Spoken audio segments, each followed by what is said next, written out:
Welcome to Amazing Stories. Today we're going to talk about an extinct empire. Or is it?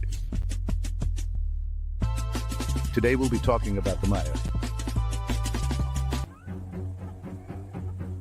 In a mystical corner of the American continent, among dense jungles and the echoes of ancient pyramids, lies the story of a civilization that defied the limits of time and knowledge. They didn't just build impressive cities, they built a universe. They deciphered the secrets of the sky, mastered the complexity of cosmic cycles, and left behind a culture so profound that it still amazes us today. This is the story of the Maya, a people who, without the wheel or metal tools, built monumental temples and developed a writing system that tells their past with astonishing precision. But beyond their great achievements, we will discover a society steeped in symbolism, spirituality, and a unique vision of time that went beyond the linear, marking eras of constant renewal. Get ready for a journey through their origins, the splendor of their city-states, the richness of their myths and rituals, and the profound wisdom that allowed them to understand that, even after great changes, time does not stop, but rather turns, revealing new eras. In a deep place on the American continent, beneath layers of earth, roots, and centuries, lies a story that time has not been able to completely forget. What lies hidden within this jumble is the legacy of a people who deciphered the sky, mastered time, and created one of the most complex cultural universes that has ever existed on this earth. They not only built temples, they built ideas, measured time and cosmic cycles, and recorded eclipses with a precision that still baffles modern science today. They also left behind inscriptions that we are only just beginning to understand. And the most astonishing thing is that they achieved all of this without the wheel, without pack animals, or metal to carve the stone. What they built was not just material, it was symbolic, spiritual. It was eternal. This is a journey through ruins shrouded in mystery, codices that miraculously survived the flames, and contemporary voices that still preserve the memory of their lineage. They are the Maya, the echo of an eternal civilization. The origins of this civilization are lost in the depths of history. More than 3,000 years ago, nomadic groups began to settle in the tropical regions. We're talking about what we now know as southeastern Mexico, Guatemala, Belize, Honduras, and El Salvador. There, surrounded by dense jungles, powerful rivers, and a truly demanding natural environment, they began to tame their surroundings. The cultivation of corn, in particular, marked a fundamental turning point in their lives. The first farming villages of the pre-classic period were organized around this sacred plant. Huts were built in rows, common spaces appeared, the first rituals took place, and, little by little, more complex social structures emerged. As agricultural production increased, so did the population, and with it, the need for new forms of organization. That's when the first hierarchies appeared. Some families controlled the surpluses, the rituals, and the interpretation of natural cycles. We talk about the origins of the Maya. We have to move away from the idea of a civilization that appeared suddenly. It was a gradual process, a social and spiritual evolution. The first villages gave way to ceremonial centers, and, over time, those centers turned into true cities. Around the year 1000 BC, the first major urban centers began to emerge in the lowlands. Nicolo was one of the pioneering cities, but it would be El Mirador that truly marked a turning point. Its monumental pyramids, vast plazas, and incredible scale challenge any preconceived notions about the capabilities of the pre-classic world. By then, there was already a ruling elite, planned architecture, and an emerging writing system. Over the following centuries, cities multiplied and, instead of a centralized empire like Rome or Egypt, the Maya developed a network of independent city-states that were nonetheless culturally connected.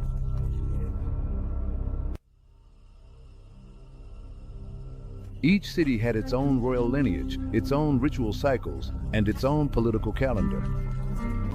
However, they shared the written language, astronomical beliefs, and the basic principles of social organization.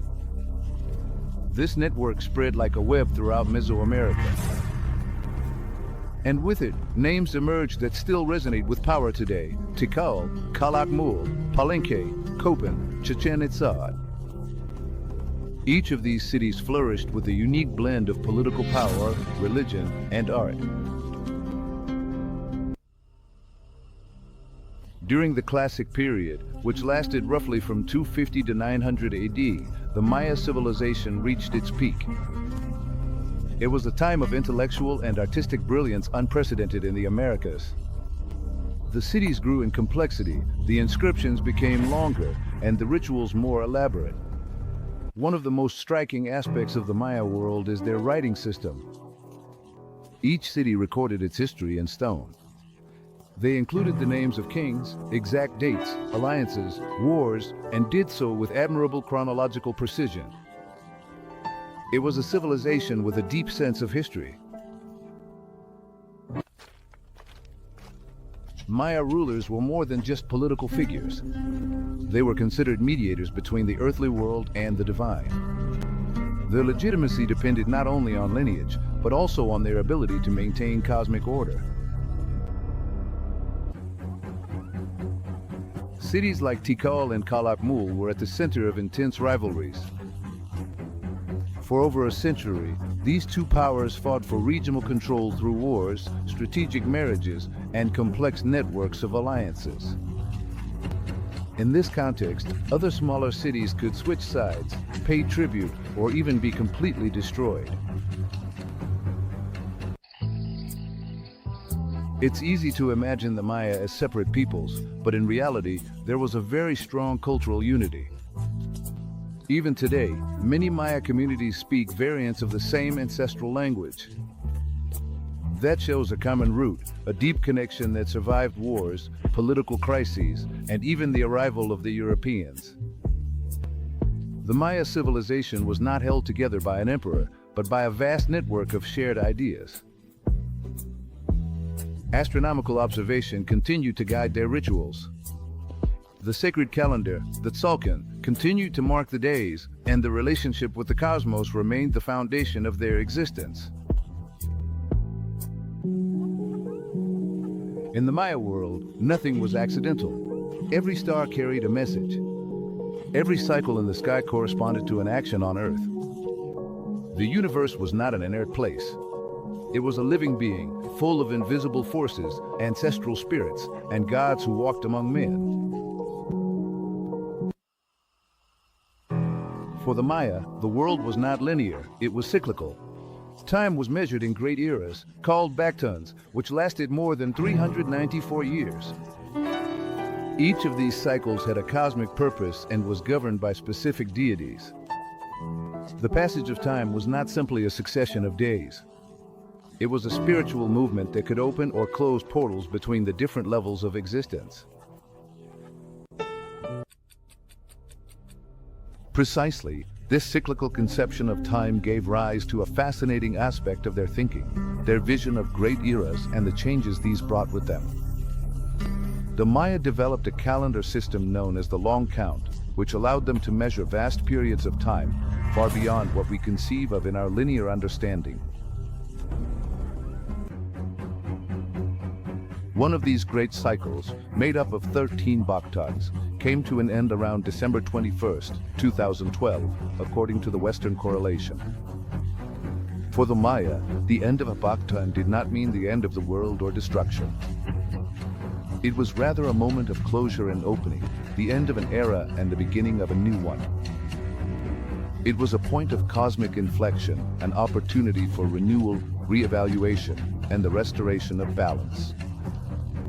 It symbolized the culmination of a cycle of creation and the beginning of another. This particular aspect of their calendar and worldview sparked enormous fascination worldwide, at times unleashing sensationalist interpretations that had little to do with the original Maya thinking. While for many it was an excuse for fear or speculation, for contemporary Maya communities and their ancestors, it was confirmation of the cyclical nature of the universe and the constant opportunity for transformation. Today, the legacy of this vision of time is still alive. In Maya communities of Mexico and Central America, these cycles continue to be honored, not as omens of disaster, but as reminders of the importance of adaptation, resilience, and the deep connection between human beings and the cosmos. The year 2012 came and went, and with it, the confirmation that the Maya civilization did not prophesy a catastrophe, but a change. A change that, in its own way, invites us to reflect on our own cycle and our place in the great fabric of time.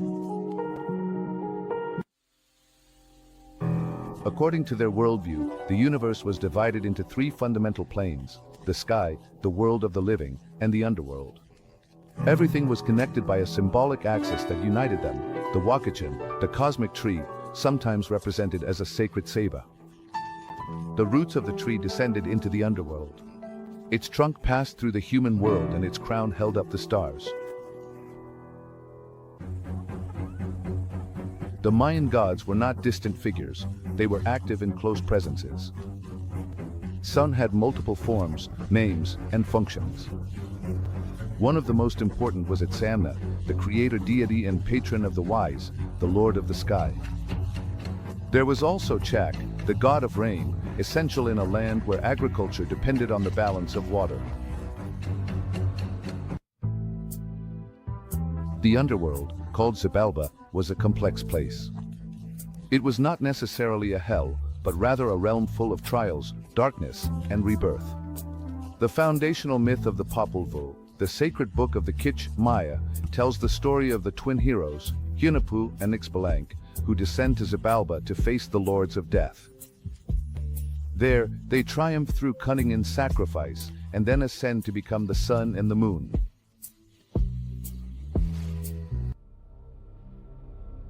This story was not just a tale, it was a cosmic lesson.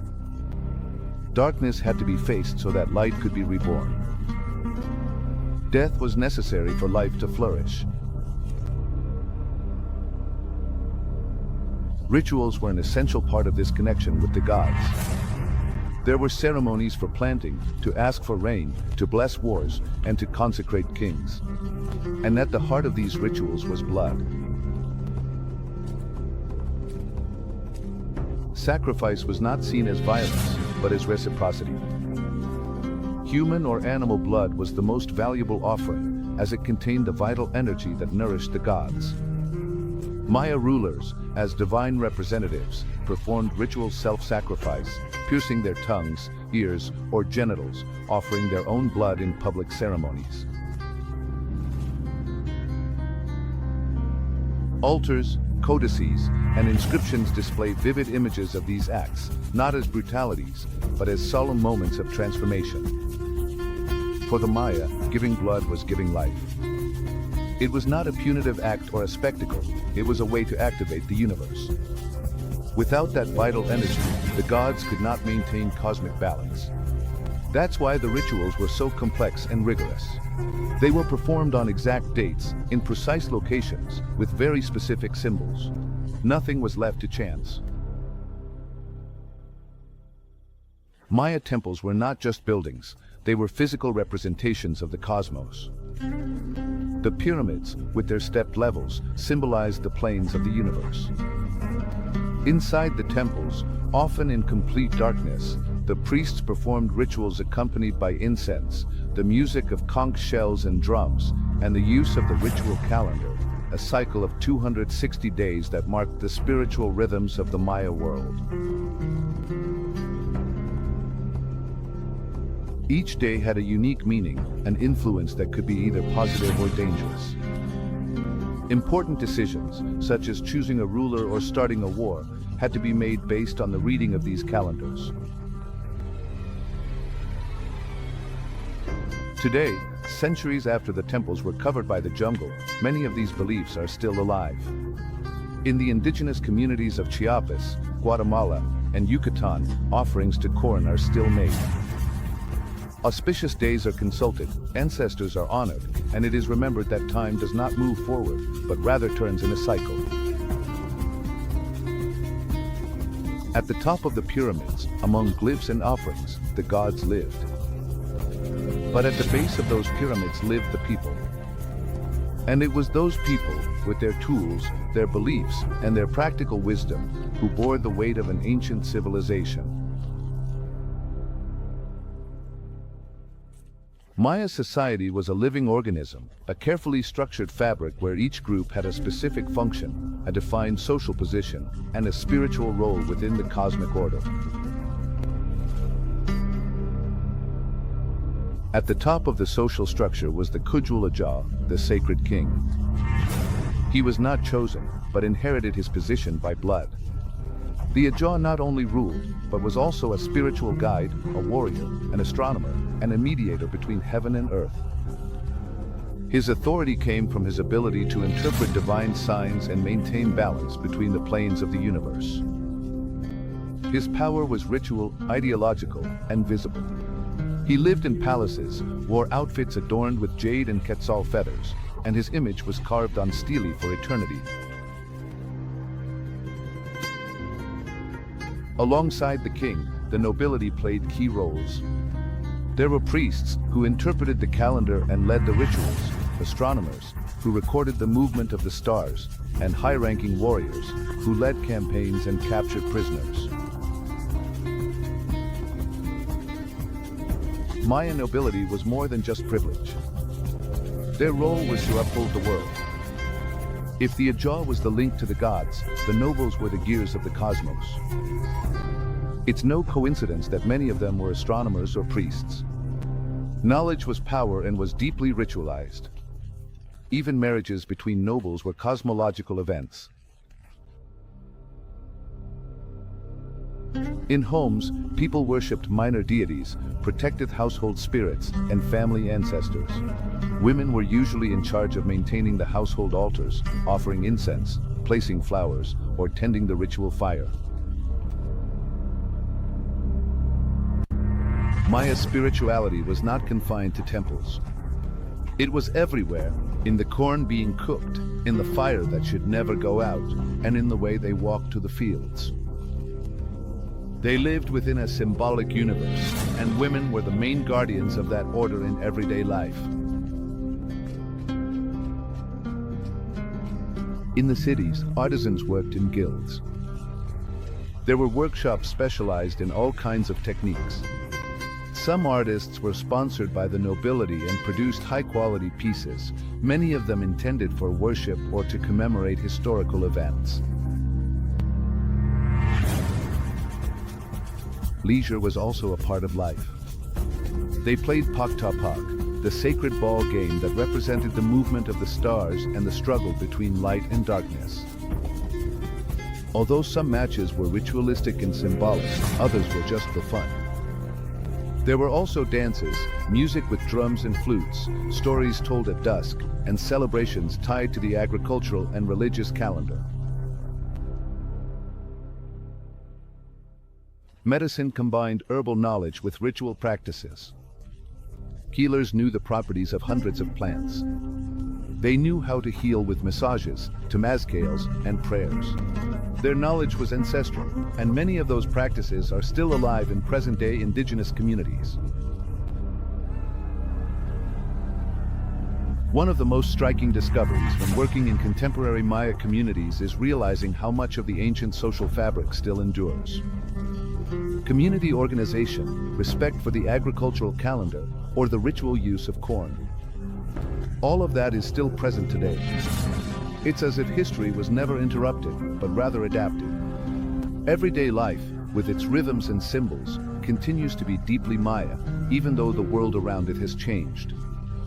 For more than 600 years, the classic Maya world shone with an intensity rarely seen in human history. A system of interconnected city-states with majestic architecture, advanced astronomical knowledge, and a worldview deeply woven into daily life. But even the most sophisticated empires are vulnerable to imbalance. By the end of the 9th century, signs of change began to emerge. Stone inscriptions came to a halt. Temples stopped being repaired. Public ritual activity became more scarce. Some cities went to war, while others simply fell silent. In the southern region, known as the Maya lowlands, the collapse was most visible. Many of the most powerful cities of the classic period were abandoned within just a few generations. The plazas, once filled with dancers and priests, were left empty. For years, archaeologists searched for explanations, but there was no single cause. It was a perfect storm. The collapse was the result of multiple accumulated pressures.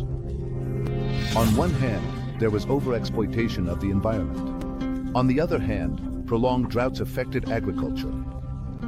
If we add to this the political fragmentation, wars between kingdoms, and the loss of legitimacy of the ruling class, the combination of these factors in such a structured civilization created an imbalance that could not be sustained. Archaeology has revealed that many cities suffered from intense deforestation. The demand for wood for construction, the firing of lime to stucco temples, and agricultural expansion left large areas eroded. Water reserves, often dependent on cenotes, wells, or artificial reservoirs, began to dry up.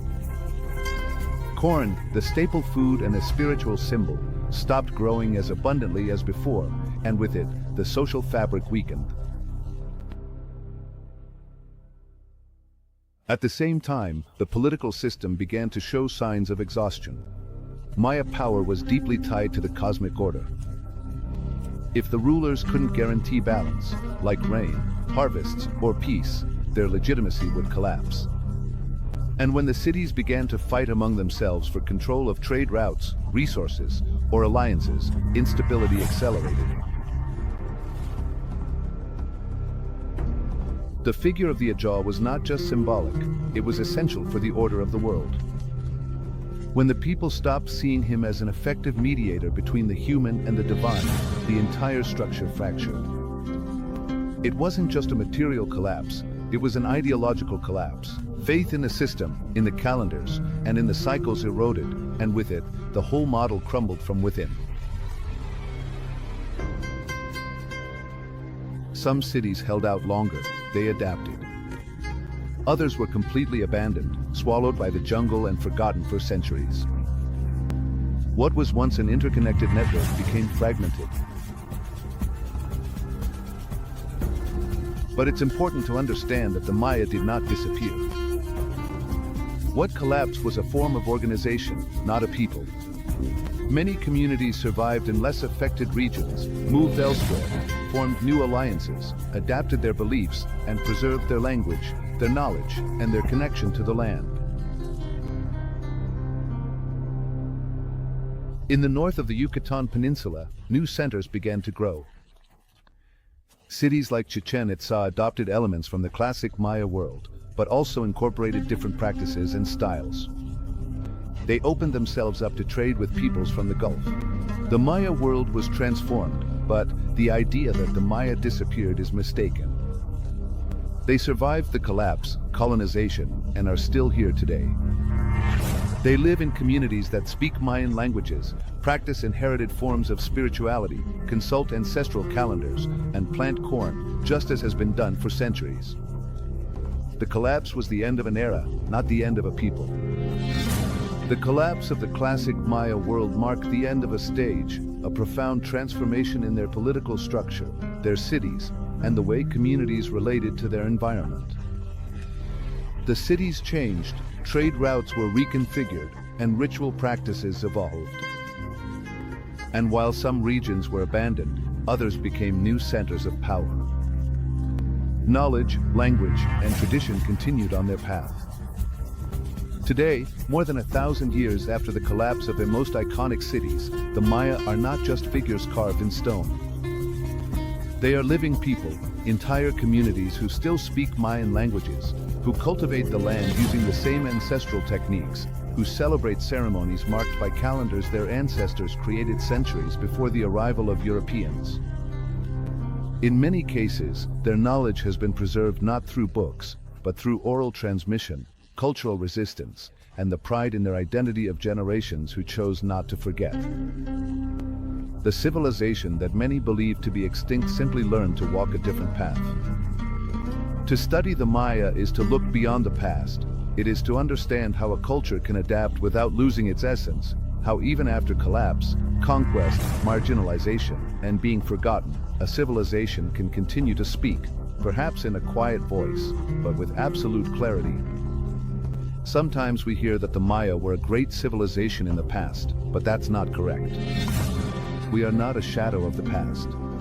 We are active heirs to knowledge that is still alive. Our language is not ancient, it is spoken. Our calendars are not relics, they still mark our days. The official history tried to lock us away in museums, but we are still here and now, in the communities, in the fields, and in the classrooms. And as long as that exists, the Maya will not just be remembered, they will be recognized. And that's our story for today. What did you think? Do you think we still preserve something from their historical legacy, or is all their teaching just a thing of the past? Thank you for being here, and see you next time for another amazing story.